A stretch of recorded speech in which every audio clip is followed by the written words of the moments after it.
Il donne de la force à celui qui est fatigué, et il augmente la vigueur de celui qui tombe en défaillance. Ésaïe chapitre 40, verset 29. Bon, je vais lever, c'est l'heure de la prière, de la repentance en ce mercredi 27 août 2025. Prions ensemble. Seigneur bienveillant, en ce milieu de journée, je viens me tourner vers toi. Merci pour les heures déjà vécues, pour les forces données et pour ta fidélité qui m'accompagne à chaque instant. Je t'apporte mes fardeaux, mes pensées, mes inquiétudes. Renouvelle mon énergie là où je faillis. Apaise mon cœur là où il s'agite et garde mes yeux fixés sur toi. Seigneur, aide-moi à continuer ma journée avec patience et paix, à garder mes paroles douces et mes gestes remplis d'amour, afin que mon après-midi porte du fruit. Ta parole déclare: il donne de la force à celui qui est fatigué, il augmente la vigueur de celui qui tombe en défaillance. Au milieu de la journée, Dieu est encore là pour te fortifier, bien-aimé. Il ne t'abandonne pas dans la fatigue ni dans le doute. Il renouvelle ton courage pour aller jusqu'au bout. Je déclare que mon après-midi est béni et conduit par Dieu au nom de Jésus. Je déclare que mes forces sont renouvelées par sa puissance au nom de Jésus-Christ. Je déclare que je garde ma paix malgré les imprévus au nom de Jésus-Christ. Je déclare que mes gestes et mes paroles seront porteurs de vie et d'espérance au nom de Jésus-Christ. Seigneur, je t'élève ce qui reste de cette journée. Sois ma force, ma paix et mon refuge en toutes choses. Au nom puissant de Jésus-Christ de Nazareth. Sois béni, bien-aimé. Nous sommes là prioritairement pour toi, bien-aimé. Toi qui n'as pas encore reçu le Seigneur Jésus-Christ dans ta vie comme ton sauveur personnel et ton Seigneur, nous nous soucions de toi.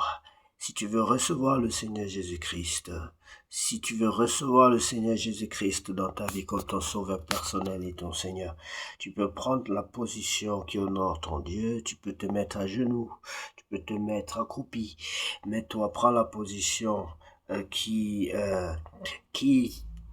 t'arrange, bien-aimé, une position en même temps qui honore ton Dieu. Et tu vas donc répéter cette prière après moi. Seigneur Jésus-Christ, je veux te recevoir dans ma vie comme mon sauveur personnel et mon Seigneur. Seigneur Jésus-Christ, je reconnais que je suis un pécheur et je te demande pardon pour mes péchés. Je te demande pardon pour mes péchés. Je t'invite dans ma vie. Sois le maître de ma vie. Sois le Dieu de ma vie. Entre dans ma vie et demeure dans ma vie. Viens demeurer dans ma vie. Fais ta maison dans ma vie, Seigneur, dans mon cœur. Viens demeurer dans mon cœur comme mon sauveur personnel et mon Seigneur. Seigneur Jésus, sans toi, je ne suis rien et je ne peux rien faire sans toi. Je t'invoque dans ma vie. Baptise-moi et remplis-moi de ton Esprit Saint. Au nom de Jésus-Christ de Nazareth, j'ai ainsi prié. Amen. Sois béni, bien-aimé. Nous allons sans tarder lire la parole de Dieu dans le livre de Job, chapitre 2. Cette merveilleuse histoire d'amour entre Dieu et ses enfants.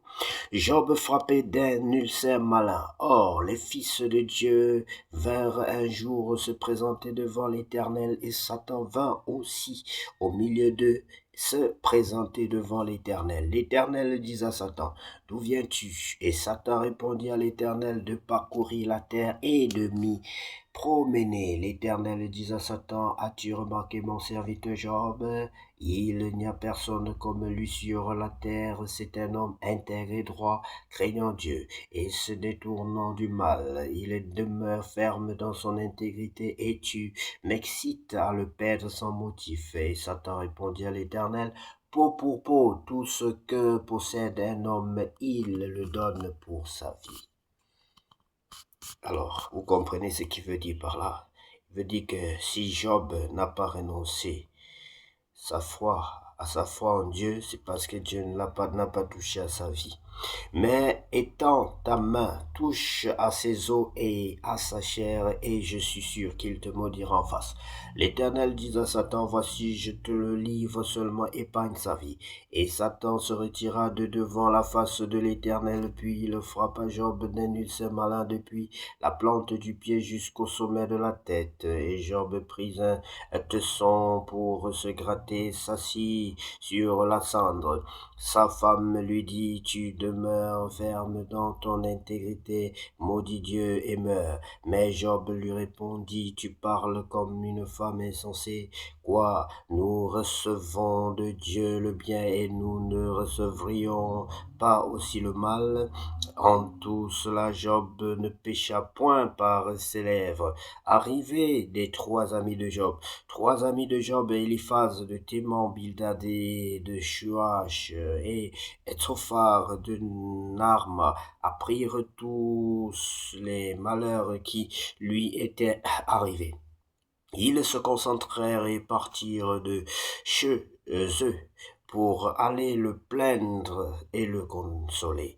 Ayant de loin porté les regards sur lui, ils ne le reconnurent pas et ils élevèrent la voix et pleurèrent. Ils déchirèrent le manteau et ils jetèrent de la poussière en l'air au-dessus de leur tête. Et ils se tinrent assis à terre auprès de lui 7 jours et 7 nuits, sans lui dire une parole, car il voyait combien sa douleur était grande. 7 jours et 7 nuits, bouche bée, parce qu'ils sont dépassés des événements bien-aimés. Oh, nous sommes où là? Voilà, bien-aimés, que Dieu vous bénisse. C'était le chapitre à lire du jour. Et l'Éternel vous accorde santé, force et bienveillance. Et qu'à lui se revient la gloire, la puissance et l'honneur pour tous les siècles. Amen.